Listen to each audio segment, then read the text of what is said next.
communication. Yeah. Effective keyword, right? Yeah, the keyword. Not just communication, but effective communication. Nice. Yeah. Thank you for that introduction. Thank you, ma'am.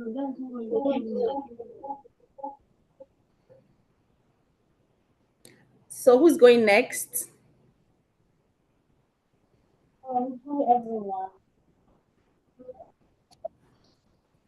Hello, everyone. Good evening. My name is Zikora. Uh, Expectations. I don't really have any expectation to a large extent. Yeah, I sure know that any meeting that Eniola is hosting, I'm sure going to learn a lot. So that's why I'm here. So looking forward to the Oh, session. Thank you. Zikora, thank you. Thank you for that vote of confidence. Thank you. And trust me, I don't bring you people nonsense, right? I bring quality. And that is one of the essence of joining the Women in Career Advancement Network. I know some people here are part of the network, and if you're here, you're not part of the network yet, please, please, please, and please, you shouldn't not be there. You shouldn't not be there. Yeah, I think you got it correct. Okay, so welcome. Let me just go straight to the point. Welcome to our August edition of our monthly informational session at the Women in Career Advancement Network. At the Women in Career Advancement Network community, what we basically do is empower each other. We mentor each other to be better in our career and our businesses, all with the aim of becoming the best version of ourselves. So we share job opportunities, we have networking events, and then every month we do our informational sessions. And not to be proud, but to brag, since inception that we have started this community, I think April, we have had our informational sessions monthly. So yes, I think kudos to us for that. And this community has a lot of fantastic facilitators, a lot of I call it quality individuals. So if you know you have what it takes to be a part of this community and you're here, you're not already on the community, please join us. All right. And that being said, I'd like to welcome you to tonight's session. Today, we're going to be talking about the heart of effective communication. When you heard the heart of effective communication, what came to your mind? You can drop it in the comment section. What came to your mind when you heard effective communication? While I'm waiting for you to drop it, I'll just continue. All right. So some of us, we've heard a lot, we've gone for a lot of trainings on communication. We know there's verbal communication, there's non-verbal communication, there's this kind of communication, and it sounds a lot so technical. But today we're not just dealing with the technical part. We're dealing with the real life scenarios, all right? We're dealing with real life issues on communication. Even as that you have learned a lot of communication, if how to have effective communication, how to speak, how not to speak, how to know when somebody means what and all that. It's still hard to communicate rightly with some people, if you agree with me. And then you still go home and like, oh my god, how do I communicate with these people? So we posted on the Med Consult Instagram page, I think 2 days ago, on how a new manager just attacked an old staff. And I feel the communication was the problem because um you heard this person is a troublemaker. You already heard she's hard to work with, and then you now walked up to her and said, "Oh, I heard you're hard to work with." I mean, there are some things that should be left unsaid. There are some things that you have to pay attention to, watch the person, know the movements, know how the best time to, relate with this person and all. Those are the nitty-gritty of communication. Those are the tiny and fine details of communication, all right? And that is why we decided today to talk about it. And we coined it Speak, Engage, and Inspire. Now, speak, engage, inspire, which means you are doing the full communication. So I'm going to I shared a brief background on Instagram this morning. And I just want to talk about it a little because I know as women, especially, most of us have challenges in communicating exactly how we feel. And that is because we are emotional beings, and we have been brought up to, see that we have to watch what we say and how we communicate with each other and all that. And I was saying that growing up, I've always been a back end person. I don't like to be in front. And the reason I don't like to be in front is because I don't want to be countered. I don't want to talk and then they will now counter me and say, why did you say that? I don't like, I used to think I don't like confrontations. So I called myself a peacekeeper, not a peacemaker. Now, the difference is that a peacekeeper will take bullshit, will take everything and not communicate exactly how they feel. But a peacemaker would communicate exactly how they feel. And if it doesn't work with you, the person would apologize later, but at least I have made my point very clear. So because of that, communication was a bit hard for me. And then I went into my shell. I felt I didn't have anything to say to anybody. How would I inspire you? How do I engage my audience? How do I even speak? What do I want to speak about? I had a lot of questions, and I'm sure there's so many women here that have that question like, oh, no, no, no, it's not for me. Let me do the background work. All right. But then I realized that it wasn't about not having what to say. It wasn't because I didn't have what to say. I was just afraid that what if I go there and say the wrong things, or what if I go there and go and say bad English or stuff? Do you understand? And then I realized that it was eloquence that was the issue, and how to package my thoughts, like put my thoughts into word. And when I met this the person that was speaking today, which is in person of Bologi, I started understanding the essence of eloquence and why it is important to be eloquent. And I mean, she graded me recently and said, you're sounding more eloquent. But then I realized that, it wasn't because I didn't have content. It was more of I needed to package what was in my brain. And that is one of the things we're going to be learning today: how to package, how to speak, and how to engage your audience. I'm sure Bologi is going to talk about your different ways people engage their audience, and then how to inspire people. So I'm so glad to welcome you all to this live session this evening. Like I said, is the month of August, our informational session for the month of August. So please feel free to ask your questions, to engage our speaker. So right now, I'm just going to be inviting the speaker for today, which is in the person of Mrs. Bologi Christiana Stephen. She is a trained corporate lawyer. She's a certified public speaker. She's an author. She's a poet and a media personnel and filmmaker. She's passionate about seeing people be free from the shackles of validation addiction. She authored her first book, which is The Validation Junkie, and has taught on the topic of validation in several platforms. A wealth of experience from debate podiums to court and several stages in her capacity as a speaker, poet, talk show host, producer, lawyer, and counselor has made her a potent and eloquent public speaker. With a passion to teach, Bologi now uses her experience to train and coach young persons, entrepreneurs, professionals, and everyone passionate about passing across their message effectively through public speaking, through a course eloquence. I called her the eloquence mama. She is a youth mentor and has worked with teenagers and young people for several years. She is also a certified marriage and relationship counselor with the Institute for Marriage and Family Affairs in the USA.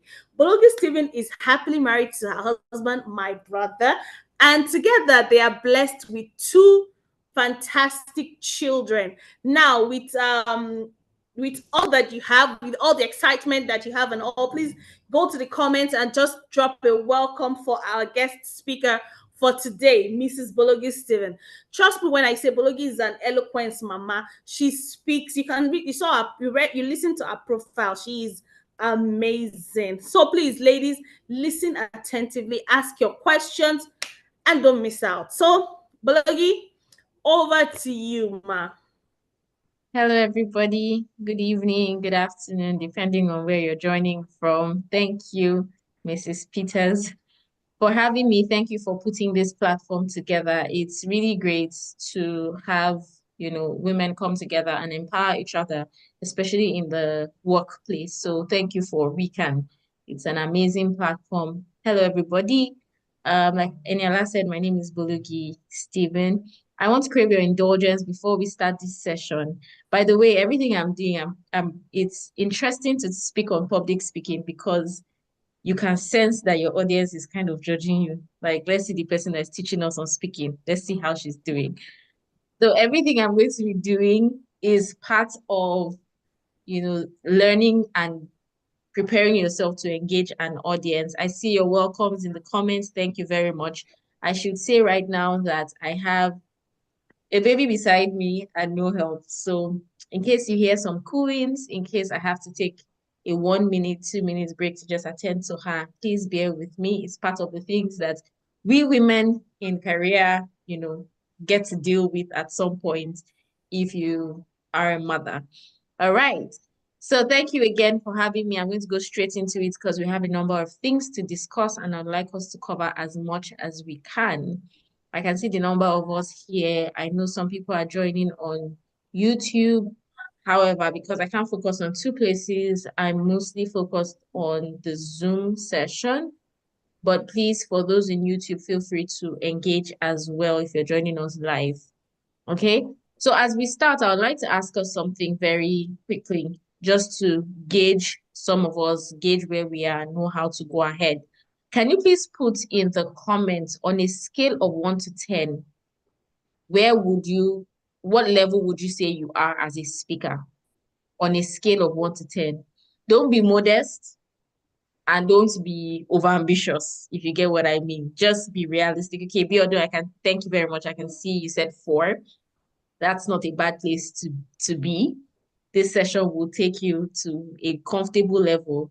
Okay, I can see 5. Zikora says 5. Gloria says 3. Ado says 7. Ado, I can attest to your 7. Okay, hi, Praise. I can see you. Lillian says 3. Okay. Please keep putting them. It would help us to know where we are starting. Praise says 4. Okay, great. So I can see a good range from 3 all the way to 7. And that is a good range to work with. Karen says 6. Awesome. So we're still working with the 3 to 7 range. Now, this session will build you to a more comfortable level as long as you put to practice everything that we learn here. All right. This session is going to teach you how to speak both in the workplace and also as a public speaker. Many of us, in fact, some statistics dare to say that there are people that are more afraid to speak in public than they are of death. It sounds crazy, but it's the information out there, it's the statistics out there. A lot of people are afraid of public speaking. So what you're going to be learning today will empower you both in the workplace, in private sessions, as well as in front of larger audiences, okay?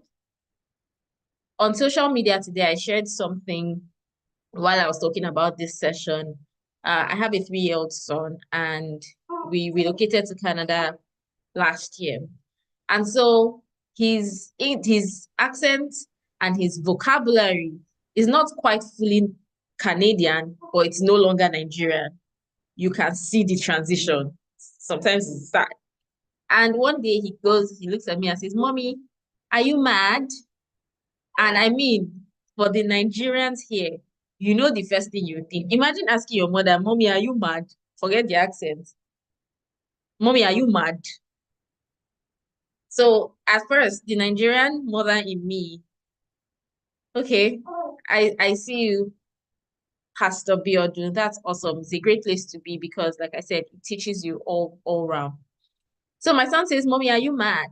And for a second, the Nigerian mother in me is about to, am I mad?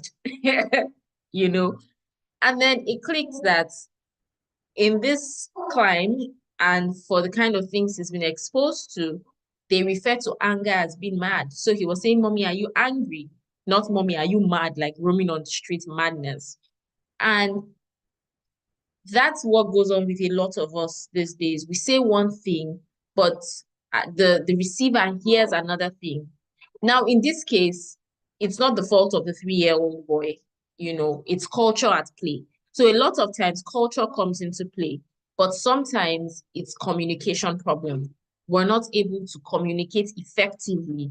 And so the person we're speaking to is not able to receive what we are saying, right? So as I'm going on, please feel free to engage in the comments. Feel free to comment. Feel free to, just concur. Let me know that you are with me. Okay? If you need me to repeat a point, feel free to do that as well. I'm sure questions will be taken at the end of the session, but just feel free to engage in the comments. I'm seeing your comments as I can. I will be glancing down and up because my notes are here, but trust me, I'm here as long as my baby girl allows me. My mom just joined the session, so permit me to acknowledge my mom because I'm a Nigerian daughter. So thank you, Mom, for joining. Okay, let's go straight into it. Communication is simply the exchange and transmission of information from one person to another or between two people, right? It's successful sharing of ideas and feelings. You can see this anywhere, right? One thing is very important. 3 words. Number one says exchange, one says transmission, one says sharing. What these 3 words basically mean is that for you to say that communication has happened, what is given should have been received. So what the speaker said must have been received by the receiver or whoever is listening before you can say that communication has happened. Something must have passed, correctly so, from one person to another. This is what makes your communication effective. That what you gave is what was received, right? So it suggests that both the receiver and the giver of the information understand the information. They also understand the emotion behind the information and the intention. So now it has placed the speaker on a higher pedestal to say that you're not just passing information, you are passing your intention, you are passing your emotion. And you must do all of this effectively to effectively communicate, right? As a woman in career, we all know that. I mean, feel free to affirm in the comments if you heard about or you experienced a situation where because you are a woman, somebody's not muted. Can you please mute everybody? Or if the host can help us mute as well. Thank you. Please feel free to engage in comments and let me know if you've ever experienced or seen or heard about a situation where a woman says something and they say, oh, it's just a woman, you are emotional, and they downplay what you say to your emotions. Let me know if you've ever experienced or seen that kind of thing. All right, thank you so much for affirming. It happens to women a lot where they say, oh, you're just emotional, there's a stigma. They seem to have made our emotions a stigma and say that it's affecting our communication or making us less effective in communication, which is not true. Our emotions, if anything, should make us even more effective in communication because we are empathetical. However, with this knowledge, in the workplace or wherever you find yourself as a pastor, as a speaker, or whatever the situation is, learning to effectively communicate will help you. There are certain situations where nobody can say you were being emotional because the evidence is clear.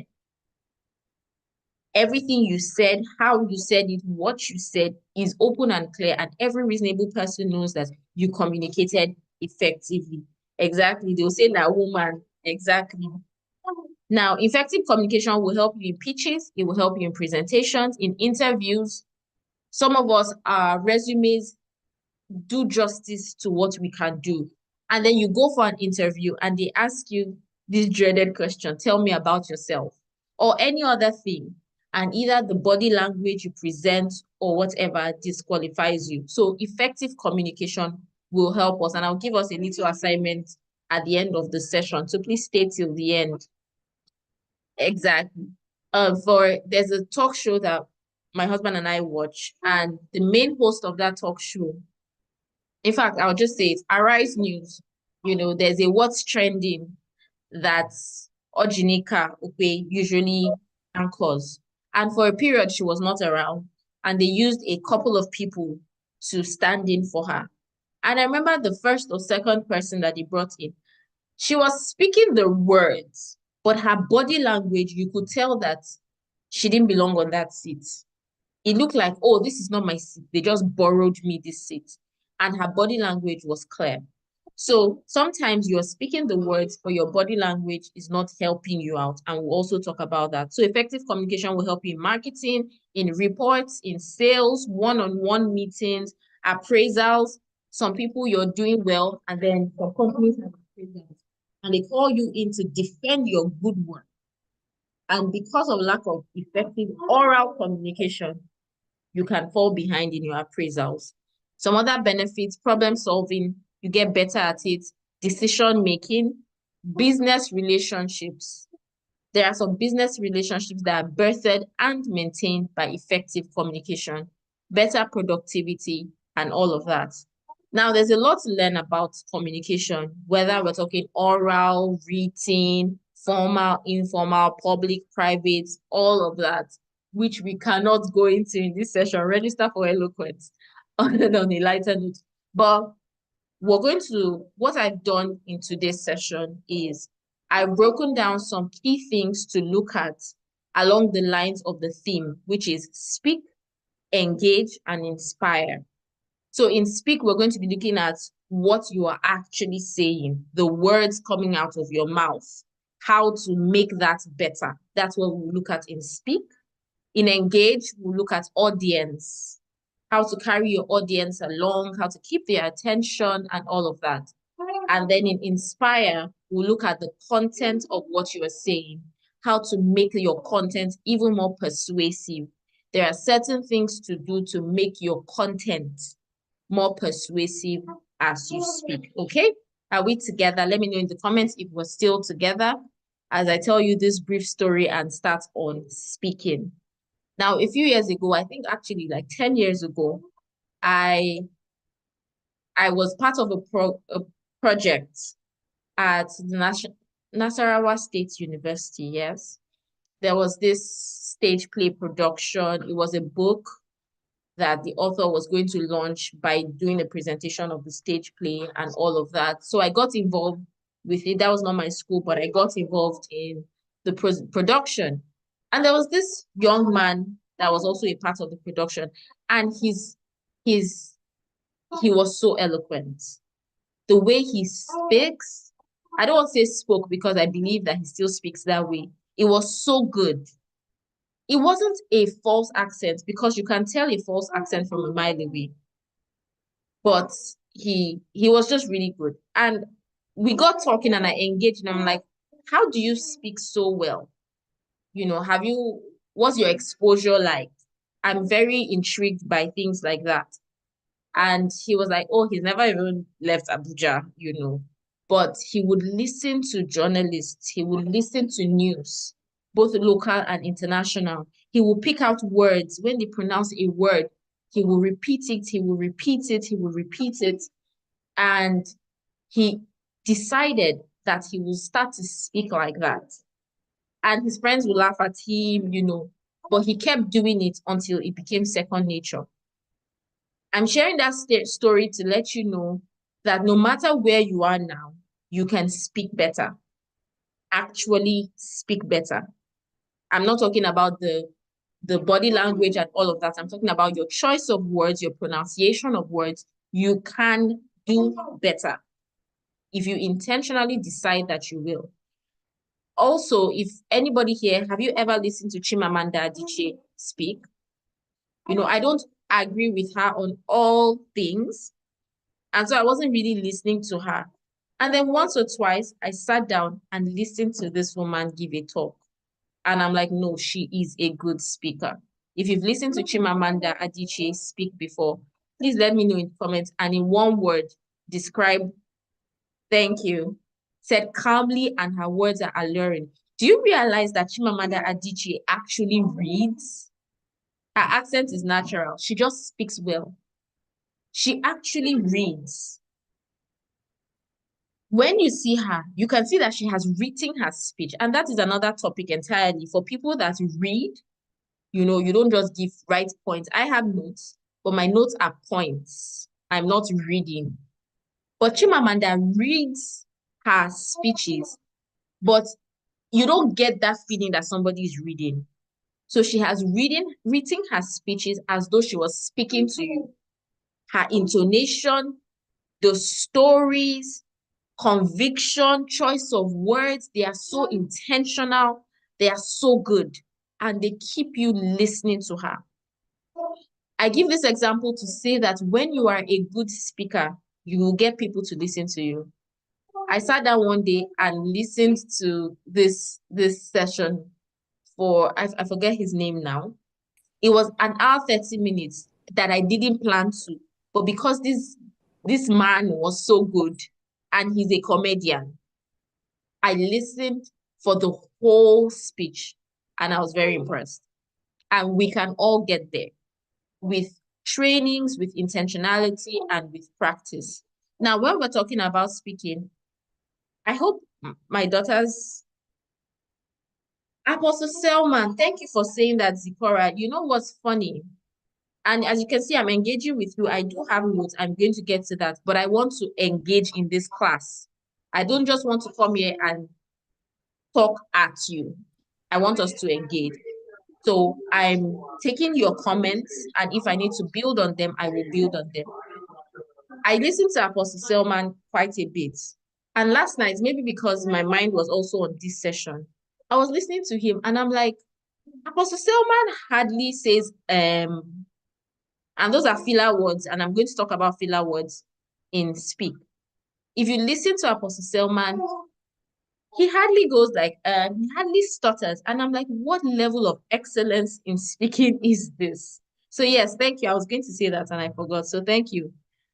Now, when we look at speaking itself, there are a lot of things to consider. Your diction, your vocabulary. He says, listen to this. Your vocabulary, your eloquence, your enunciation. We look at things like filler words. I will talk about filler words on its own. And there are things to do. What are some things you can do to speak effectively? Read more. When you read more, what happens is that you know more. Sometimes you get stuck because the word you are looking for skipped your mind. But when you have more words at your disposal, if one skips your mind, you can pick the other. Do you get what I'm saying? Do you understand? So what reading does is that it exposes you to a wider variety of vocabulary that you can use. So read more, speak intentionally well. After this session, I want every one of us, even in your private life, to be more intentional about how you speak. Now, I'm not using an accent to speak to us. I'm a Nigerian. This is a Nigerian accent. However, I speak well. And what happens is you pronounce your words well. You enunciate well. When you have TH, you don't pronounce it as T. So when you're saying these words, now when you speak well, somebody that's listening to you knows the difference between THIS and THESE because you pronounced both words correctly. So when I say this man is coming, and I say these men are coming, there is a difference. So I know that I am using one in a plural sense and one is singular. There is a difference between this and these when pronounced properly. Do you see what I'm saying? These things look, sometimes they look minute, but they are part of what come together to make you a better speaker. How do you pronounce your words? How do you enunciate? Do you understand what I'm saying? There are some things, I remember in secondary school, my English teacher, I must give him a lot of accolades for minute things that he taught us that are very important. Stress words. Where is the stress on a word? That is how you pronounce the word. So for example, the word mother can be pronounced as a noun or as a verb, depending on where you put the stress. She is my mother. Mother. I love the way she mothers me. Do you get what I'm saying? So she is my mother. Stress is on the first syllable. That makes it a noun. I love the way she mothers me. That is a verb. How she mothers me is an action, is a mother, it's a doing word. And the stress is on the second syllable. How you pronounce them is different. Mother and mother. Do you understand what I'm saying? So these things are important in speaking. When you are speaking to somebody that knows English properly, they respect you because of the way you speak. The way you speak can create respect for you in a way that they would not respect somebody else. Do you understand what I'm saying? So I'm not talking about forming a fake accent. I'm not talking about, when we're younger, they'll say ashabri, ashabri, when you're trying to form accent that is not your own. No, you don't have to speak with an accent to speak well. If you can put that in the comments, you don't have to speak with an accent to speak well. I am saying increase your vocabulary, understand pronunciation, understand enunciation, understand tonation. Another thing is important. Some people speak and, oh, I had a teacher in secondary school and he was teaching physics. I did science for a year. Oh my God. Do you know monotone? So let me give you an example of monotone. I would read something. There's a lot to learn about communication, whether oral, written, formal, intonation. It's just one level. And there's nothing memorable about a monotone. When you are talking about tonation, you're paying attention to the highs and the lows when you speak. Some words are going high, some words are coming down. It's a wave and it makes what you are saying more interesting.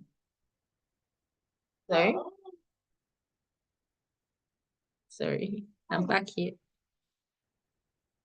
Where was I? Tonation, yes. So when you're paying attention to tonation, you're going high, you're going low, you're looking at the words, you're accompanying your emotions in the right places. It makes your speech more interesting. Now, let's bring it to the corporate world when it comes to speaking. When I started work at the law firm where I was, it's a top tier law firm, I got into the place. I got in as a youth corper and then they retained me. So I got in and I was in the Abuja office. The head office is Lagos. Abuja office is smaller. So the highest person, I would call him the most senior lawyer, my friend and I that were serving, we didn't know how to address him. Because yes, it's a law firm, it's a first tier law firm, but it's also Nigeria. Please affirm if you know offices where they refer to themselves as uncle and aunt. In fact, I have worked in one. Uncle this, auntie this in the office. So we come in, we didn't know how to refer to him. So we used to do a lot of Mr. Arnold, Mr. Arnold, And when you do that, there's a way that it comes up. And it was actually quite awkward. We would come to learn later that the culture of the firm was first name basis. So, a year into working there, we were calling him Arnold because that is the culture of the law firm. In another law, of course, when it came to partners, we were not referring to partners, well, not all partners by their first name. Sometimes we would then use initials to refer to some partners. That was the respect given to them. Or you will use Mr. What am I saying? Every organization, every country, every geographic location has a culture. I'm sorry, I know my daughter is speaking. I hope she's not interfering with you hearing me. Please let me know so that I can know what to do about it. But every organization has a culture. So when you get into, thank you, Zipporah, thank you so much for responding. When you get into an organization, for those in the corporate world, take a moment and pay attention to their culture.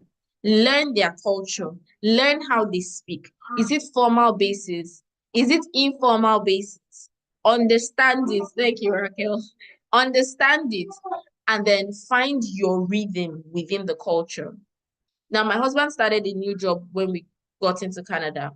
And even though it's a remote position, they said that they must work in person for 3 months. Why? So that they can learn the culture of the organization. So when you start in a place, when you find yourself in a corporate space, take a second, especially for those of us who have type A personality. We are doers, we are shakers, we are movers. Intentionally hold yourself. Intentionally hold yourself and just observe. See their culture, see how they communicate. We're not talking about written communication now, so I won't go into that. See how they communicate. How do they speak to themselves? Are they formal? Are they informal? Are they corporate? How do they do it? You know, when you write for those of you that are involved in social media, you will know when a caption is for Instagram and when it's for LinkedIn. There is a difference. So it is with organizations. So when you pay attention and you know what their culture is, you can now also intentionally style your communication to be in line with their culture. Now, the next thing I'll talk about in speaking before we move to engage is filler words. Filler words. And I'm going to ask you a question. What is your biggest culprit when it comes to filler words? What is your biggest or your most used filler words? Please let me know in the comments what it is while I take a sip of water and then we'll continue. Okay, thank you, Zikora.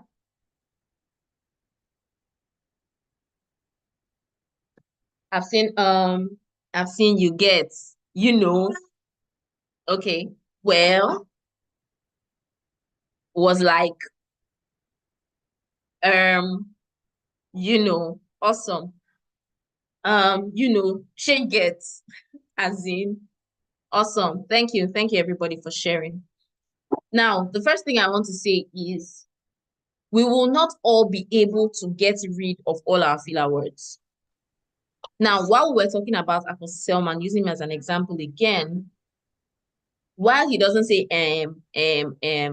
there are some things that if you listen to him, he says often. Now, you can be a great speaker without totally getting rid of your filler words. So take that burden off you to say, oh, I must speak without any filler words to be a good speaker. However, there is something that we can do. And we've done the first thing, identify your filler word. Some of us here have never thought about, oh, what is my filler word? Now you have identified it. Number two, be mindful of your triggers. There are times when you use your filler words more than other times. There is a trigger. For some people, their trigger is lack of adequate preparation. For some people, it's lack of confidence. Mrs. Peters, Eniola spoke earlier, and she talked about when she didn't feel like she had anything to say. What that does is that when they call you up to speak, you will use a lot of filler words because you are not confident. So what is your trigger? Lack of confidence. So I want to even say at this point that every woman joining here, you have something to say. Get confidence. Now, there are things to do, preparation. We'll talk a bit about, your content in Inspire. There are things to do, but be confident in the fact that you have something to say. Be bold and tell yourself that you are worth listening to, right? So number one, be aware of your worst culprit. We've done that together. If you didn't do it with us in the comments, please do it. It's good to know it. Number two, be mindful of triggers. Is it lack of confidence? Is it lack of preparation? Is it impromptu speeches? Some people are not good at impromptu speeches. So when you catch them impromptu, they use a lot of filler words. Is it when somebody tries to oppose you while you're speaking? Mrs. Peters also talked about the fact that she thought she hated confrontation. So is it questions? Some people give a beautiful speech, and then when it's time for questions, they get thrown off balance. What is your trigger? Something you can do to help you with filler words. Please give me 30 seconds. I'm going to mute my mic and come back.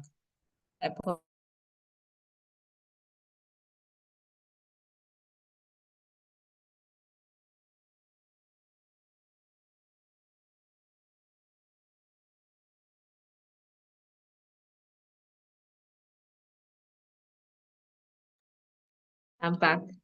Sorry for the breaking transmission. And that's something you don't need to be afraid to do as a speaker. Sometimes, depending on your reality, do as much as you can, but there will be eventualities. You can read lips. I'm happy for what you read. And that's okay. If I needed to put off my video briefly for people that like Raquel that are reading lips, I will do that. I will come back in and I will apologize because it's beyond what I can do. I'm alone with 2 kids, 2 little kids. Things will happen. So sometimes you need to be comfortable in your reality and make it a part of the experience in situations that you can control. Do you understand what I'm saying? If it's an interview, there's also a lot that you can do, and there is also a way to handle it even when it happens. Okay, we're talking about filler words. What else can you do about filler words? Slow down. For some people, they use filler words a lot because they talk too fast. And so they stumble on their words.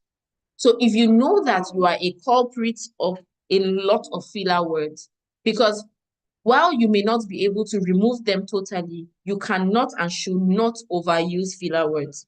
When you do that, you come across as not confident, you come across as not reliable, and it affects how people receive the information you are giving them. And remember, we said for communication to be effective, the speaker must give and the listener must receive. And so part of what we're doing when we learn about effective communication is to reduce anything that would affect how the listener takes the information. So slow down. If you're talking too fast, pace yourself. Another thing you can do, use shorter sentences. Another thing you can do, use simple words. You don't have to have a speech full of higgy haga and aji baji if you are not comfortable with those words. Also, bear in mind your audience. We will talk about your audience. But you see, simple words are not bad. Have a beautiful speech with simple, understandable words. It also reduces your filler words. Better vocabulary. Better vocabulary also reduces your filler words. And finally, don't be afraid of a moment of pause. Many times we use filler words because we are afraid to pause and center. If while you are speaking, you need to pause, center, and take it up again, feel free to do that. The world is not going to stop because you paused for 2 seconds. If anything, when you get more effective as a speaker, you can use a pause to your advantage. There are some speakers that when they pause, they get everybody's attention back. In my course, Eloquence, we can't go into that. I teach about speaker personalities. There are different speaker personalities. And when you know your speaker personalities, you know how to harness your strengths and how to work on your possible weaknesses in that personality. There is a way to use a pause and get everybody's attention back. So don't be afraid to pause and center yourself. And that affects timing, pacing yourself as well. Okay? So these are a few things to consider when we talk about speaking itself. As we move to engage, let me know one thing that you have picked in the area of speaking. One thing that you have picked the most in the area of speaking.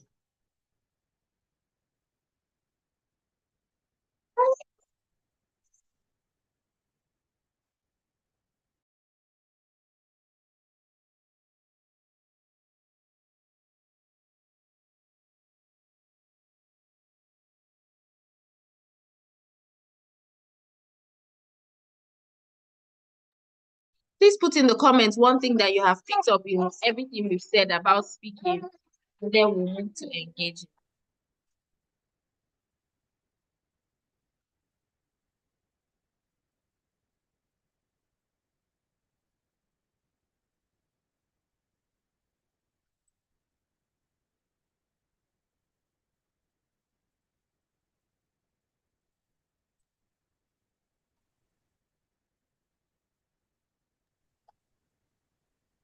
Okay, thank you. It's okay to pause. I've seen some comments. You don't need to sound foreign. Exactly. Take a quick break, slow down, improve your vocabulary. Thank you, everybody. And please give me a second while I just steady this little madam. All right, we're going straight to engage. Thank you, everybody, for pointing out what you have learned and for reassuring that. How do you pace yourself? Okay, thank you. I think questions come at the end. But please, I will just answer this one now because it's quick to answer. How do you pace yourself? Talk slower. That's what pacing yourself is. So if you know that you talk fast, especially when you're nervous, intentionally start to speak a bit slower. So if it's a session where, for example, you can't necessarily see my hand, you can do some tapping if it's not going to distract you. To speak to the beats of your taps. So you can't see what I'm doing, but let me raise my hand so you can see. If it's not going to distract you, you can do something like, there's a difference between talking to this tap. So I'm talking to this tap right now. It's a bit fast. You can see that. As I'm talking, I'm in beat with what I'm doing, but it's fast. Now contrast it with, I'm slowing it down. So if I'm going to do this and I'm going to walk according to what I'm doing, I've slowed down my pace, as you can see. If this will not distract your communication and your gesticulation, you can have that to pace you when you start, especially when you're practicing. You can do that. And then the better you become, the less you will need such things. And you will just be able to speak at that pace. So pacing yourself really is talking slow enough to be comfortable and not too slow that you bore your audience, okay? So we're going to move to engage, and I'm going to be a bit faster so that we can wrap up in good time and take questions. Zikora, I hope that answered your question.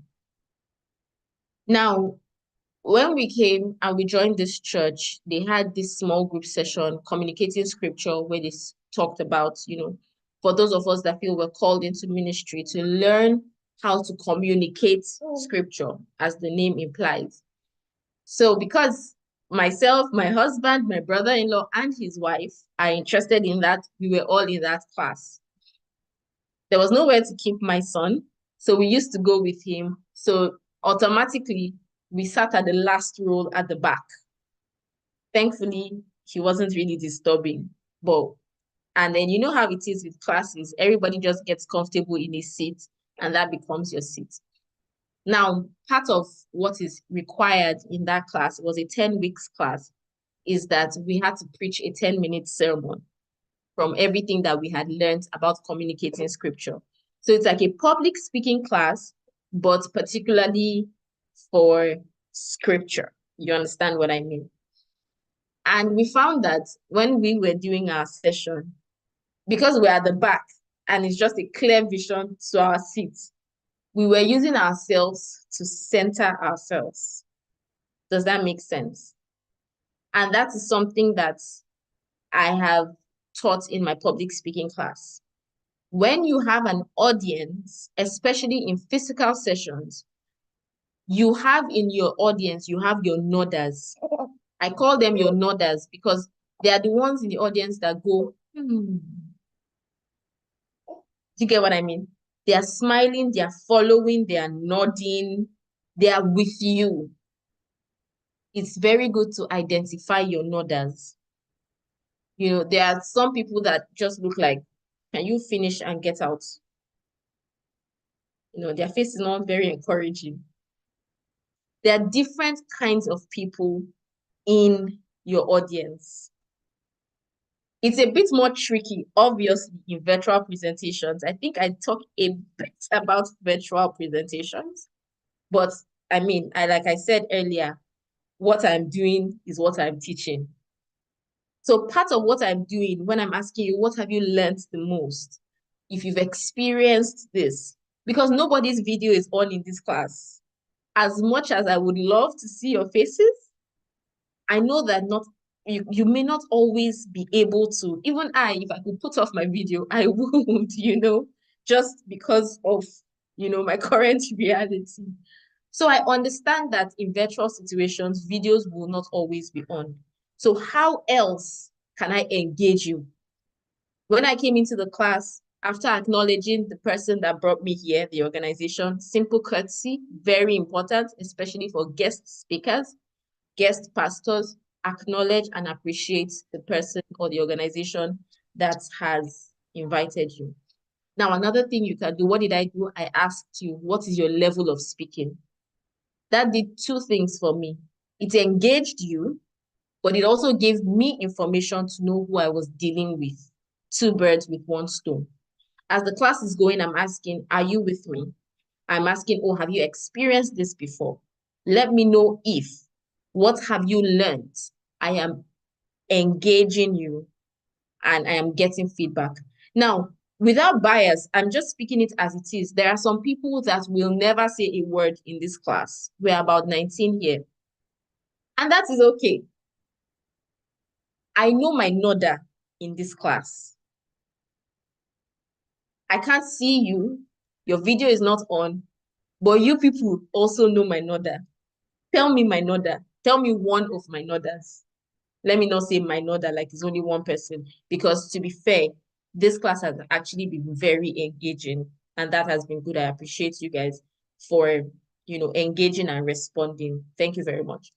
If you think you are a nodder in this class, or if you know somebody that is a nodder in this class, let me know in the comments. But what I'm saying is, as a good speaker, Mrs. Eniola, yes, to a good extent, she is. As a public speaker, Zikora, thank you, Karen. Zikora is one of my nodders. She's quick to respond. So it's encouraging. Now, especially when you start off as a new speaker, it can be unnerving to get on stage and see everybody's eyes on you. So one quick thing to do is identify your nodders. What they do is that they help keep you motivated. They help keep you encouraged that you are communicating. Now, of course, don't come and say rubbish and expect people to be nodding. But having done everything, it's very important to identify those people, because there will be times you become tired. There will be times you become discouraged. If you're talking for a long time, you might get physically tired. But when you look to your nodders, they encourage you. So audience identification and classification is important and is a part of engagement. This is not something I learned anywhere. This is something that I learned in speaking, and I teach to, my class, my students, whoever it is I'm coaching in public speaking. And this is something, if you practice, it would really help you. Identify, right? That's one. Number two, engagement through, what are the ways I've engaged you? Questions, feedback, stories, engagement. Start strong, start intentionally. The way you start whatever it is you say is important. So if you can start by engaging your audience, it's very good. So people say start with a joke. I'm careful with that because not everybody is naturally funny. And I don't think you want to start on a flat note. There's nothing as sad as a joke that is not funny. That awkward moment when the joke is over and the audience is looking at the speaker like, what are you saying? So that joke, exactly. But you see something you cannot go wrong with. You can't go wrong with a story. A story is not necessarily meant to be funny, but it gets people listening. So you start with a story, start with a question, like I did, that gets you engaged, but also gives me information. How many of you have done this, this, this? Have you ever experienced this, this, this? You know, some MCs will say, or in a church setting, turn to your neighbor and smile. You know, turn to your neighbor and ask them their middle names. That can be interesting. You know, just something that gets what you're doing is that you're grabbing the attention of your audience and you're holding it. Not in a dictator way, in a way that they enjoy. Exactly, an icebreaker. You can do an icebreaker. You join online sessions sometimes, and I understand it takes seconds, minutes for people to join in. But you also have to be respectful of the time of those that have come in already. So you don't just sit down and you're just leaving them. You start, you engage them. Where are you joining in from? Something that happens in WhatsApp groups a lot. Use your favorite emoji to describe your day. I do that sometimes when I'm speaking on WhatsApp groups. Use an emoji to describe your day. And you will have, you will see some things, or share your favorite emoji or the last used emoji. Just find something appropriate for the session. So if it's a corporate session, you might want to tweak it a bit. If it's an entertainment or a casual session, these are some things. I've given you some ways to start. Now read and keep reading your audience. When the energy starts to wane, notice it. Either you give them a break, you give them an activity, you ask a question, you throw in a story, get the energy level back up. If it's a physical session, you can tell them to stand up to stretch a bit. You can ask a question. You can point at somebody and ask a question. When you do that, it gets everybody's attention back, like, oh, what if they point at me, But again, depending on the setting, right? Keep reading your audience. Again, I'm going to talk about interviews. You go for an interview, read your interviewer. You can see when their body language, you are going on and on with this story. Maybe you should wrap it up. So don't just go. Some people are very bad at reading the room. If they come in with 10 pages, they must finish that 10 pages. Whereas they could have done 2 pages and passed more information because your audience is not ready for 10 pages. Finally, in engaging your audience, your body language and eye contact is important. I know that in Africa, we're not taught to look at our seniors in the eye. But as a speaker, when you don't do that, it can often be read as you being shifty or unreliable. So even now with my children, at least my son that's old enough, sometimes when I'm speaking to him, I tell him, look at me in the eye. And sometimes when you look at people in the eye, they start shifting. So let me know, how is your eye contact game on a scale of 1 to 5? 5 being very good. Let me know. And I'm doing this as much as I'm getting feedback, I am engaging you. I'm also getting you to think about some things. Some of the things you are answering here, you have never thought of it. On a scale of 1 to 5, what is your eye contact game? I've seen 1, I think I've seen 3, I've seen 6, I've seen 4. That's very good. Awesome. Okay, that's good. Now, I was going to talk on virtual classes separately, but I'll just say it right here. Now, look at me, right? Obviously, you're looking at me. When it comes to eye contact in virtual sessions, right? Yes, my mother's eye contact game is 5. In fact, it's 10/5, if I may say so. When it comes to eye contact in virtual sessions, I want you guys, I'll remove these glasses so that you can see properly before I put it back on. Am I looking at you right now? I need quick responses. Am I looking at you right now?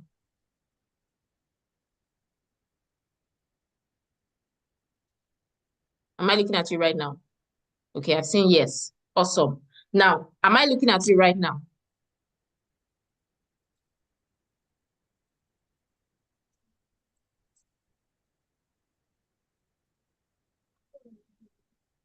Awesome. Awesome. So when it comes to virtual presentations, the mistake that we make, because everybody wants to see how they look, is that instead of looking at the camera point, we look at ourselves, especially when you can see yourself. So right now I'm looking at myself, right? I'm not looking at you. When you are in a virtual presentation, if you have an interview, if you need to speak to people online, you need to pitch something, whatever it is, and it's a virtual space. Now, your eyes will most likely shift to yourself unless you use a back camera. So sometimes if you have to record and send, I encourage you to use a back camera. Number one, is usually brighter and sharper. Number two, there is less chance that you will look at yourself because you can't see yourself. But when you have sessions where you can see yourself, intentionally remind yourself that eye contact means looking at the camera. In this session, I've gone back and forth between my notes, myself, and the camera. But the more you are aware and the more you are intentional and practice it, you will start to look at the camera more. Okay, I'm going to wrap up and go to inspire. I'm going to go to inspire and we're going to wrap up here. Okay, inspire. Eye contact in virtual sessions means looking at who? Yourself or the camera. Option A, yourself. Option B, the camera. OBJ. Finally, inspire. Thank you. Thank you, my nodder. The camera. Where's B? I should not wrap up. I should take my time. Let me read my audience. Okay, inspire. There's a lot when it comes to communication, but your communication should be persuasive. Your communication should be persuasive. There is no point. Even when you are gisting with your friend, if there's no point to the gist, at some point they will tell you, all right, now later in life, I have to go. I have so much to do. Your communication, especially for those of us in the workplace, the pastors, you have a message, you are a speaker, you have an interview, there should be persuasive elements in your communication, in your content.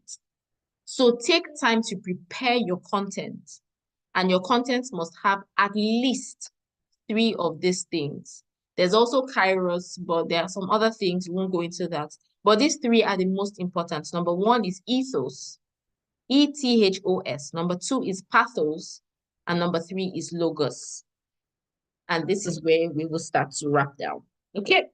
So number 1 is ethos. What is ethos? Ethos means that you are establishing your character, you're establishing your credibility, you're establishing your respect, you're establishing your expertise, you're establishing your integrity and or relatability. So ethos talks about you. Why should they listen to you? A lot of us want to hide under false humility. For some of you, you go for an event, they tell you to send a bio, you don't send a bio. You say you're just humble. No. What bios do is that they help you to establish ethos ahead of time. So when Mrs. Peters was reading my bio, part of what she was doing is that she was establishing ethos. I could have just said, Bologi Stephen is a God-fearing wife and mother that loves to help people. Is it true? It's true. Does it sound humble? It does. But why does that tell you why you should listen to me on public speaking? It does not. So if you listen to that, you're like, okay, you're a nice human being, but why should I give you my time? What do you have to say to me? But when I tell you that I have had decades experience in public speaking, when I tell you that I am a lawyer, when I tell you I have had courtroom experience, part of the reason why some things in my bio are there. Now, I have different bios for different events. I have bios for public speaking, for counseling, for spiritual events, different bios because you have to tailor them to the event, right? Now, when I tell you that I have experience as a speaker, I have experience as a preacher, I have experience as a lawyer, Now, as a lawyer, I have experience in corporate rooms with presentations. I have courtroom experience. I have debate experience. I'm a poet. So I also have creative audience experience. So I stand on a stage as a creative. I've been a talk show host. I've been a talk show producer. I'm a teacher. When I give you all of these things, it tells you why you should listen to me.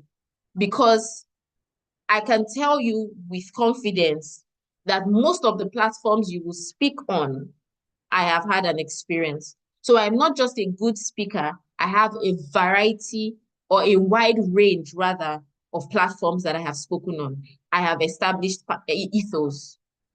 I am still establishing ethos if you don't see it.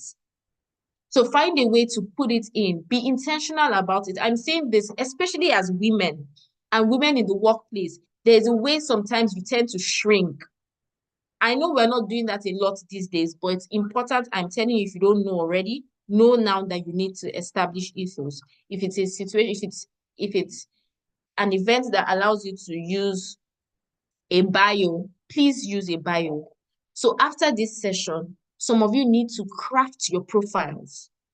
I have assignments for you, but I'm going to make this another assignment. Sorry, I'm trying to adjust my chair. If you can tell. Thank you. How many of you here have profiles or bios? Please, I want to see the answer. Some of you are on the WhatsApp group. Mrs. Peters, with your permission, maybe that is an activity that we can do in the group. So for those of you that are not a part of the WhatsApp group, this is a reason to join. Mrs. Peters, you can look at how that would work. Maybe we can have a day for us to look at each other's profiles and say, okay, send a profile. And then we can just say, oh, okay, I think it's too long. I think it's too short. I worked as a TV producer for a year. And part of what I did as a producer was to get guests on the show. And when we asked them for bios, there were some bios that were too long. Some things we could do because TV shows, now the talk show I was producing was a women talk show. We only had 30 minutes, so we were very strict with time. So even the guest interview was 10, 12, 15 minutes max. So of course, we will not read your 5 minutes bio. Do you understand what I'm saying? I'm spending some time on this because it's important. Now, if I was going to go on that talk show, which I actually did, I was a guest on the show I produced, speaking on public speaking, and got a few clients from that show, by the way. The bio I used for that show was not the same one Mrs. Peters read here. It was shorter. So please craft a bio. Without more ado, I'll just tell you to craft a bio. And we can look at it together on the group, or you can get somebody, another eye, to look at it, okay? But just craft your bio. What it does is that it inspires respect and lets your audience know that they should listen to you. Another way to establish ethos is using stories. I can come here and tell you that winning a debate in my university over how many years ago that got me a scholarship was something I wasn't very certain that I could do. However, standing on the stage and looking at the number of people and being able to, this is a story, or I can tell you something that happened while on that stage, but what am I doing? I'm also establishing ethos. I'm telling you that I was a debater. I'm telling you that this happened over 15 years ago. So I'm telling you that I'm not new in the game. I'm telling you that I was so good, it earned me a scholarship. I'm telling you that I stood before a crowd of thousands of people. Do you understand? And then I can tell you somewhere else in this speech, I'll tell you that in 2017, when I wrote a spoken word piece for an event, and I stood and told the audience that I told the church boys that boring is not a fruit of the spirit. And that may have gotten me the loudest applause I have gotten in a while. What have I told you? I've told you I'm a poet. I've told you I've been a poet for a lot of years, at least since 2017. So it's a story, but you're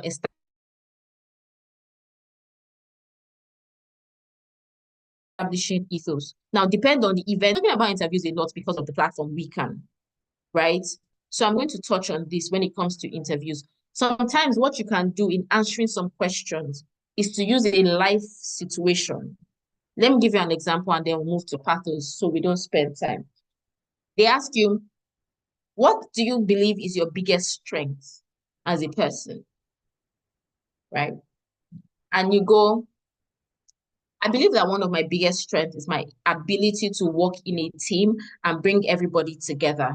I'll give you an example. In my last role, I was part of a team that had to work on a project. And I remember that part of the challenges we faced was the conflict of ideas and people wanting their own opinion to be heard. I was able to bring the team together to make sure that everybody heard themselves. What have I done? I'm using a story to answer the question and to establish pathos. Do you understand? So this is ethos. Apologies, ethos. That's where we are.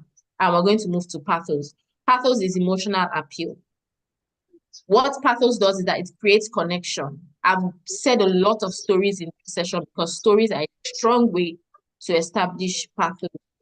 It creates connection depending on the setting. So apart from stories, you can use analogy, you can use humor. Please, can we mute the person who is not muted? You can use stories, you can use metaphors, analogies, humor.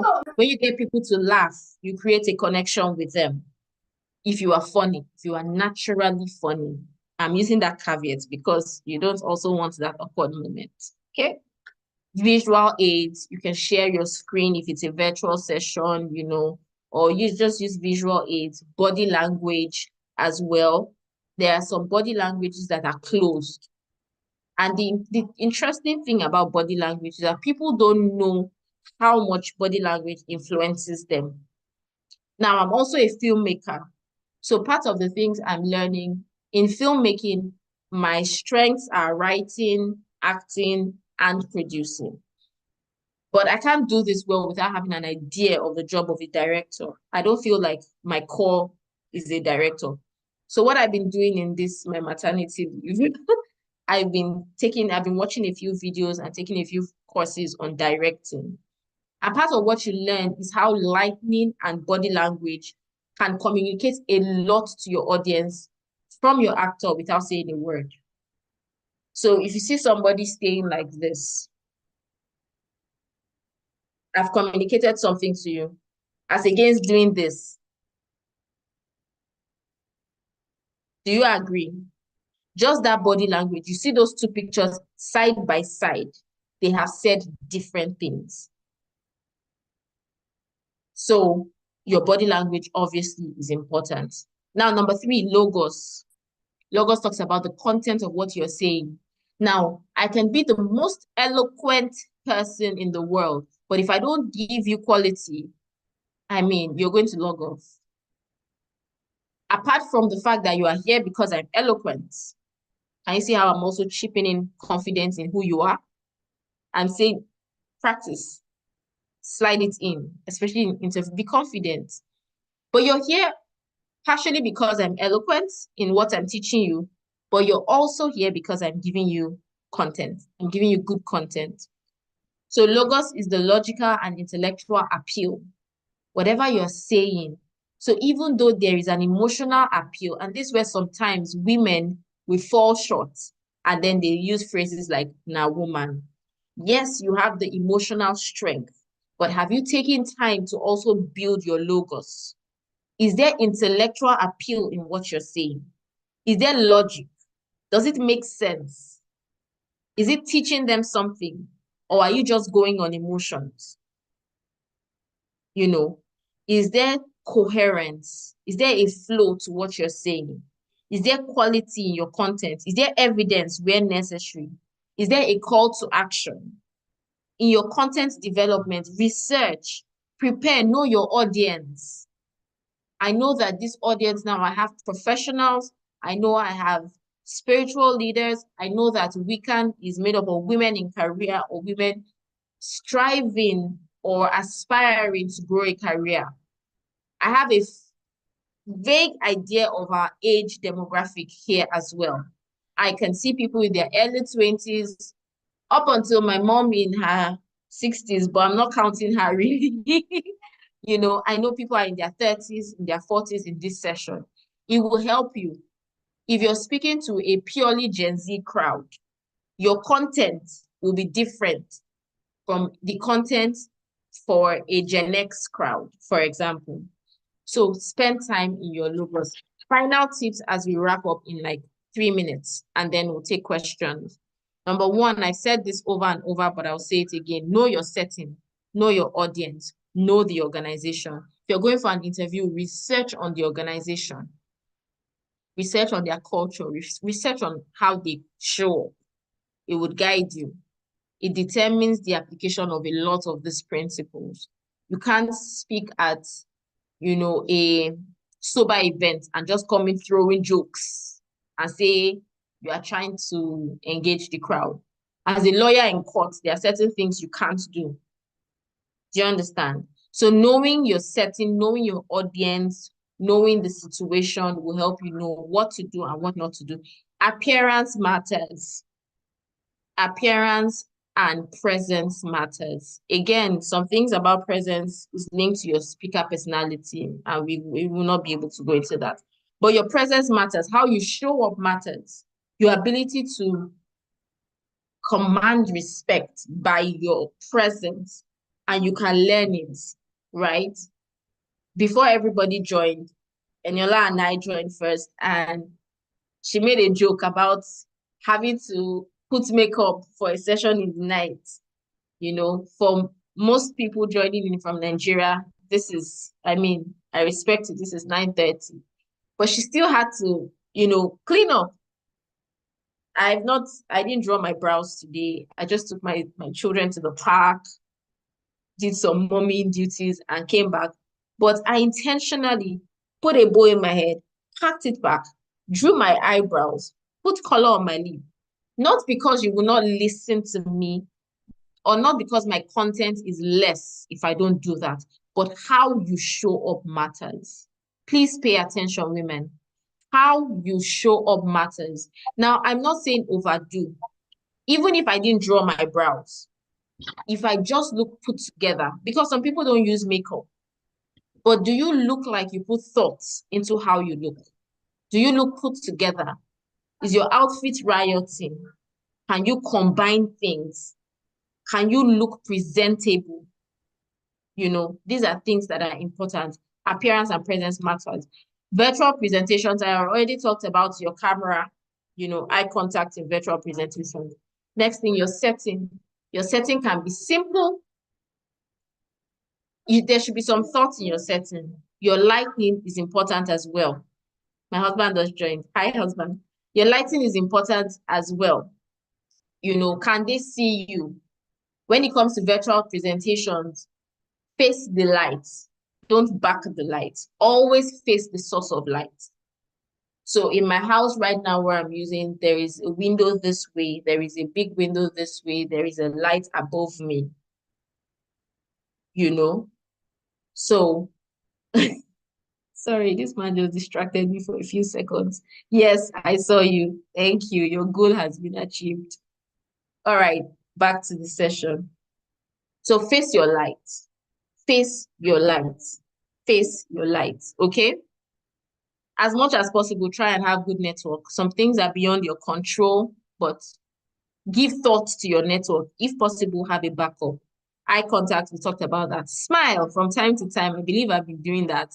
Once in a while, smile with your audience. Nobody can resist a smile. Just smile from time to time. Be comfortable. Try and find a comfortable space in your house or wherever it is. Set up a few minutes before time. Keep cool even when eventualities happen. On this session, I've had to attend to my toddler. I've had to attend to my newborn. I've had to feed my newborn, by the way, in case you didn't know. I don't know if if you could tell. I've had to do all of that. Eventualities will happen. There's only so much we can control. NEPA can take lights.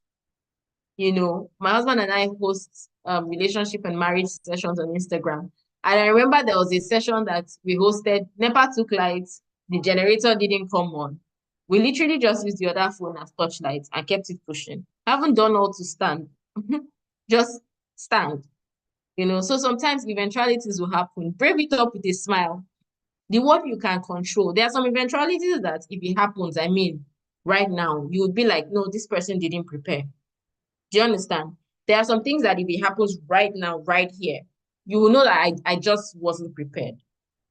But there are some other things you will know that, okay, she tried what she could try. And so brave it up with a smile. Offer a minimum, explanation. Oh, give me a second. I need to do this. Depending on the setting, nobody is going to shoot you for that. Do you understand what I mean? So eventualities will happen. Keep cool, be professional, respond to it. Don't get all emotional. Oh my God, what will I do? Da, da, da. I'm sorry, or I apologize right now. I just have to take a few seconds, about 30 seconds to fix this, this, this. If you would pardon me, I would get right back to you. Just give me 30 seconds. You sorted it out. You go, you come back. When you come back, you can just say, oh, apologies again for the breaking transmission. It was honestly beyond my control, but I'm back and I have you have my full attention. And you keep it pushing. And finally, practice, practice, practice. See, everything I have said now will not fall on you the next time you speak. What I'm able to do now is decades of practice. In fact, first of all, what I'm able to do is first a result of gifting. I am naturally gifted in speaking. Thank God my mother is here. I will not allow her unmute herself. But every time I complain about my son and how much he talks, I can see her just looking at me like, oh, it's payback. They tell me that as a child, I would talk a whole trip. They travel from, I think they said they were come back from Kaduna or whatever. And I literally spoke the whole trip. And then when we got to the house, I said, I'm tired of talking. And I believe it's because my son does the same. So first of all, what you see here is natural gifting, but it's also decades of learning and practice. So somebody here is on a 7 out of 10.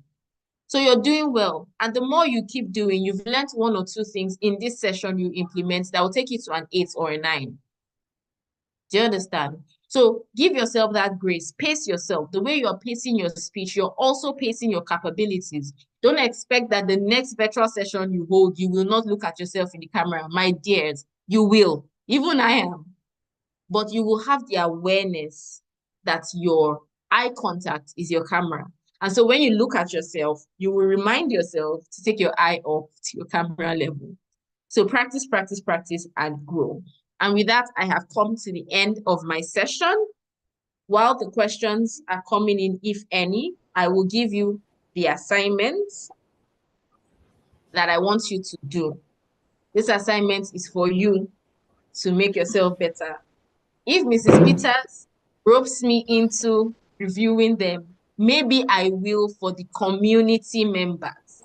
Maybe I will for the community members, only for the community members. But this is your assignment. Remember, we already have one assignment, which is your bio. Your bio, your profile. Please do it.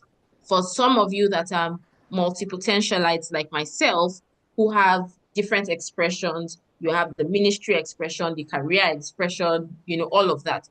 You can decide to do a bio for all of them, but you should have one main bio. You should have one main, bio. So the second assignment, I want you to do a 30 seconds to 1 minute video on the topic, tell me about yourself. I'm choosing this because this is very daunting for a lot of people. A lot of people still don't know what to answer. And I don't know if we can answer that. It's an interview thing. And I mean, HR is here herself. So that's not for me. So do a 30 seconds to 1 minute video on yourself. Tell me about yourself, either for an interview or for a public session, whatever it is. Then this is what you're going to do. You're going to do two things to that video. Number one, you're going to watch that video muted. So after recording yourself, just place the camera. It doesn't have to be high-tech recording. Place the selfie camera, place it properly, record yourself. Then you're going to mute the video and watch yourself. What you're doing is that you're looking at your body language, you're looking at your non-verbal communication. You will see if you are fidgeting. You will see if, so I'm going to pretend I'm muted. Let's say I'm muted. You see if you have shifty eyes. You see if you blink too much. Mute it and just watch your body language. You will notice some things that you need to improve on. The second thing you're going to do to that video is that you're going to listen to the audio. Take the video away and just listen to yourself. You're going to hear your verbals, your pronunciation, your enunciation. You're going to hear your pace. You're going to hear your filler words without the distraction of seeing yourself. Because some people, they are saying rubbish, but they are so beautiful. You are just looking at them. Confess, you did not hear anything they said. You were just looking at them. Right. So remove the visuals and listen to yourself. Were you using too many filler words? Was your grammar correct? Were you mixing your these and your this? So do that assignment. Do an honest assessment of it. Do those two things to it, and then you will see the next step you need to improve on as a speaker. Thank you so much for your time. Thank you, Weekend, for having me. Sure that you have learned one or two things in this session. Wow, amazing, amazing. Thank you so much, Miss Steven. Mr. Steven is here, so let me call you Miss Steven. Thank you so much for this amazing session. Honestly, I didn't expect less because, like I called you now, you're the queen of eloquence and you're good at what you do. And, somebody is asking how they can enroll for the eloquence course. The good thing is that Miss Steven is on the weekend community group. So when it is time, it was mentioned that we need to enroll for the eloquence course for the year, right?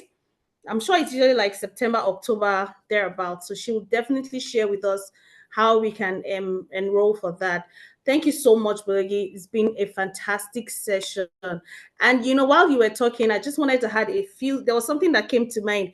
When you were talking about the last thing you were talking about, the how to inspire and all, something came to my mind that I thought be early. A lot of times being early helps you gather your thoughts, helps you, understand the atmosphere, especially if you're going for a physical or even a virtual event. It's better to be early. So something happened to me, I think it was last year's conference that I had. And definitely I was the convener, right? What I had in mind to write, this is a question now, Bologi. What I had in mind to write, I said, okay, I'll be the last. So I allowed my guest speakers speak up first. And then by the time I checked my notes, they had literally said everything I was going to say. So I was a bit like, okay, Taken so aback. what am I going to Yeah, like what am I going to say now? So I just changed it to, oh, have you learned stuff? Da, da, da, da, da, da, da. And then I ended it. But I felt bad. Like, God, if I had known, I would have started. But then I know there's a better way I could have done it. So do you mind touching a bit on that? Thank you very Like much what for this question. Yeah. Sorry, what did you say last? I said, so what am I supposed to do in that kind of situation? Thank you so much for this question because it touches something that I wanted to say and I forgot to say. So thank you for bringing me back. And then for the person asking about eloquence course, like Ms. Peter said, we'll talk about that in the weekend group. But you can also send an email. I put it in the comments, bologistephen@gmail.com. There are different ways it comes. If you want one-on-one session, if you want the general class, when I open it up to people, of course, we can't go in depth to your particular issues. And then if you want a group session where you bring the group, like a group of friends, a group of colleagues, that kind of training. So you can send an email and get that information and also share it on the weekend group. Now, for Eniola's question, from Peter's question, I will tell you that you should still have had your session, because no matter how much everybody has said, they cannot say it like you. And that is something I wanted to point out when it comes to speaking. As much as you put all of these principles together, bring you. Don't bring all the principles and forget yourself. Show up as yourself. There are a lot of things I have done in this session that somebody else will not do because they are not me. Right. Somebody else will not feed their child while in the session. Somebody else will not give some examples that I have given. Sometimes I have a playful side, and I think I have shown it here and there. There are stories, and then another thing you can do in that situation.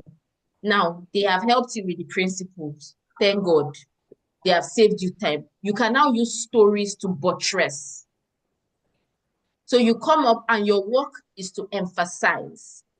So you pick out certain things you want to major on and use stories or examples to emphasize them, showing up as yourself. And you will most likely have the most impactful session. Because at this point, people have heard the information. So I still think that your session was great coming up last, because it now becomes like a revision with stories. So people are a bit more relaxed. They're not like, oh, trying to get all the information in. Now they can sit back and actually use your session and assimilate it. And because I know you personally, I know that one of your strengths is stories, one, and two, practicalities. Eniola doesn't want you to come and give her theories. Break it down to practical. So you could have now used your session as that session that breaks down what everybody has said and make it a practical level for your audience. So next time, if you're in that kind of situation or anybody else is in that situation, still show up, because no matter how you do it, nobody can say it the way you can. And be confident in the fact that you have something in you that nobody else has, just by virtue of being you. Fantastic. That is like the absolute best answer that that anyone can get for that. And thank you so much, Bologi. And then while you were talking, you mentioned be yourself, be unique. And that's one thing about speaking that I've realized. Most times, especially in this generation, there are so many speakers outside that people want to speak like. So a lot of people are losing their originality. Do you get what I'm saying? Now, so somebody wants to talk like Apostle Selman, someone wants to talk like Chimamanda, someone wants to talk like Pastor Mildred, someone, just pick someone from the crowd and you want to speak like them. Where does the originality come from? Do you understand? How do you define your own originality without being conscious of sounding like, we've had cases of churches that they have branches and then the pastors are acting exactly the way the senior pastor is acting. Do you understand? So there's no Yeah. originality. You're talking, and I'm like, guy, alpha. So where does that, or how do you build on your originality? Do you understand? Yes. So And please, can I you? feel like this question is actually for you, because you're the queen of self-awareness. So the answer is to, first of all, and that's why, like I said, there are two assignments from this class. And trust me, I'm not beefing you. 80% of people will probably not do it.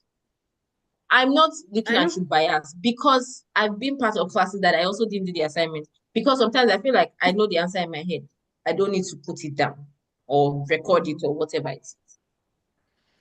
But that's why sometimes a lot of my engagements was asking you questions about yourself. I'm also trying to get you to at least some level of self-awareness. Now, Yeah. one way to show up as yourself is first to know yourself. Right. And again, speaker personalities. So some of the speaker personalities, are you a jester? Are you a naturally funny person?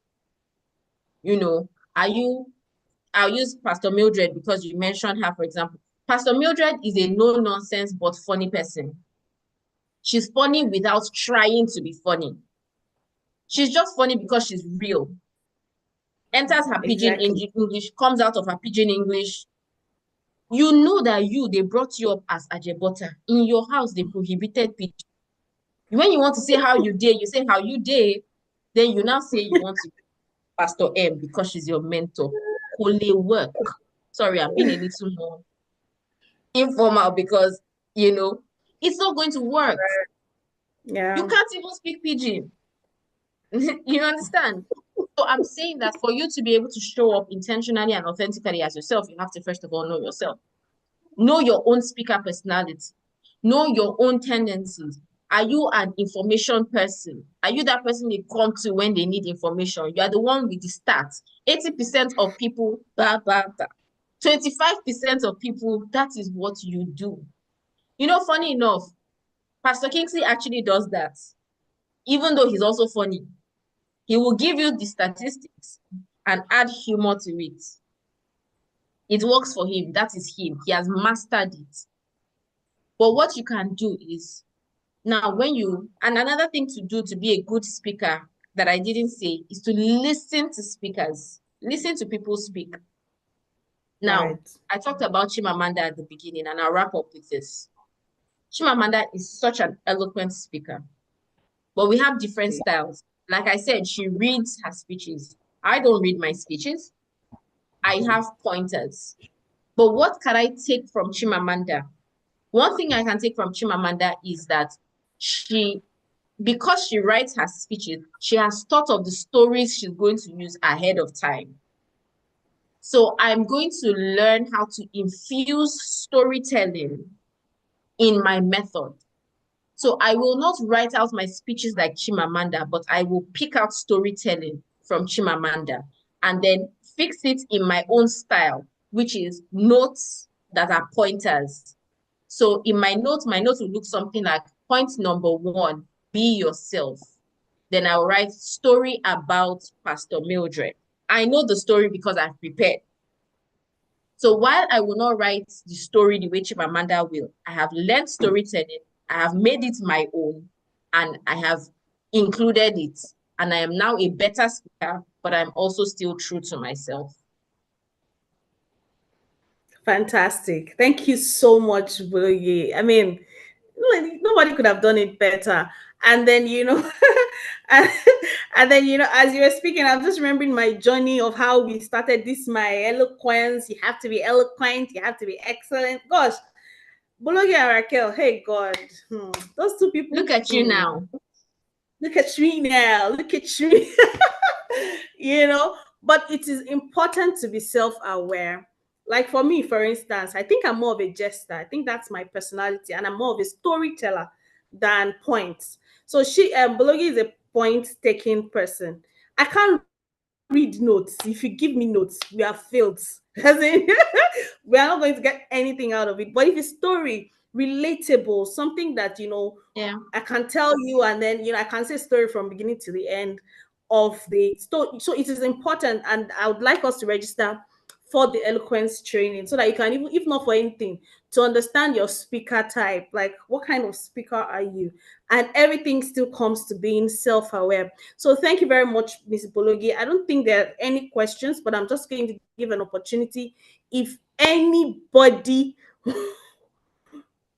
Mr. Steven, sir, yes, we know nobody could have done it better, sir. Thank you very much, sir, for giving us the vote of confidence and for releasing her. Thank you very much, sir. God bless you, sir. If anybody has any questions before we close, this is the best time to ask. But before we go, in case we don't have any question, I want us to do something, today. I want like 2, 3 people to unmute their mic and show their face and practice what they've learned today. And in practicing what you've learned today, what I'm expecting you to say is to say thank you to Ms. Bologi for speaking to us, and thank you for Weekend community for organizing this. I just need like 2, 3 volunteers. Quick one. Let's practice what we have learned today. Let's practice this Absolutely. Thank you so speaking, much for that. engaging, and inspiring session. Anybody, any volunteer. Don't worry, we're not going to judge. Just raise your hand. If you want to volunteer, please just raise your hand and then I'll just cue you in. Please.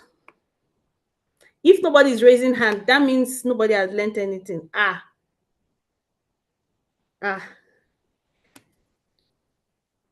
They don't want to put on you. Since Zikora says that you're in Canada, she would have sent you 200 naira airtime. Wow. Okay, thank you, Zikora, Zara for is raising volunteering. up her hand. Yes, please go ahead, unmute yourself, show us your face, and let's do this.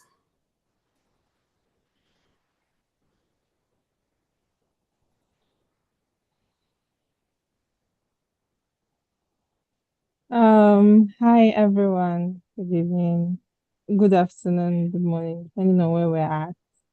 So, let me take it sequence. Is that grammar even right? Anyways, thank you, Auntie Eniola, for hosting this wonderful session. Thank you, Weekend, for everything, basically. Then Auntie Bolongi, I hope I'm pronouncing that correctly. This has been amazing. I mean, we get um links, we see things online, learning, listen to speakers. But then again, I don't think we really had a put together video like all in one that makes sense, explaining it bit by bit in steps for us to really understand it. So thank you so much and looking forward to having more of you. Thank you, everyone. Bye.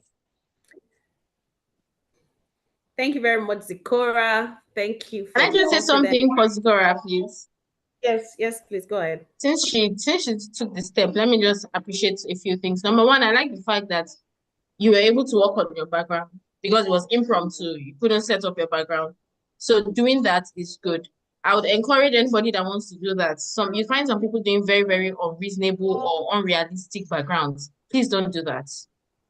There are some backgrounds that are just off. Please don't do that. Use technology, but use it properly. Then I like the fact that you were smiling. You use the eye contact thing that you learned. Thumbs up. You were also quite eloquent. You paced yourself. You weren't rushing. So you gave yourself time to process what you were saying and speak it. And we were here listening to you. So good job. Thank you, good student Zikora. Now we have Itibe. Itibe, over to you. Please unmute and show us your face and let's just hear you. Okay, lighting. Okay. So good evening, Eniola. Good evening, Bologi. So I really appreciate the lessons that we learned today and just taking your time to speak to us about how to present ourselves better. I think one of the things that I really took away was the ethos part and how it's really important to, I guess, tell your credentials, right? Let people know why you're the one that is best to speak on this topic. And that immediately allows them to relate to you. And that I remember having to give a presentation recently, and this was to a bunch of guys that were photographers. And I had to come up and say, okay, I had created my presentation, but didn't think about my introduction. And then I realized, hold on, why would they listen to me? They have no idea who I am. So I had to introduce myself and explain that I am an architectural photographer. And that immediately gave them, first, it made me relatable. Two, they also realized, okay, she has experience in what we're about to learn. So she is in a good position to teach us. So thank you so much for that. It helped me remember that that's something I need to do more often. Thank you. And do All right. early, which is something that I should have said. Do early. Ethos is best established at the beginning of the session. You already speak well, and somebody's already saying it. You speak so well. We already know that. And also like how you included your ethos in talking about ethos. So she's an architectural photographer for anybody that needs to know. She has said it here. So thank you for the feedback as well. All right. Thank you so much once again, everyone, for joining. This has been an amazing session. If we don't, I mean, if we're not careful, we're just going to keep on and on and on about this. And Miss Stephen has to go and feed my baby and take care of my boy. And then, I have to go and take care of some people as well that are already giving me side eye. But that all in all, this has been an amazing session, and I'm glad that we're done with the August informational session.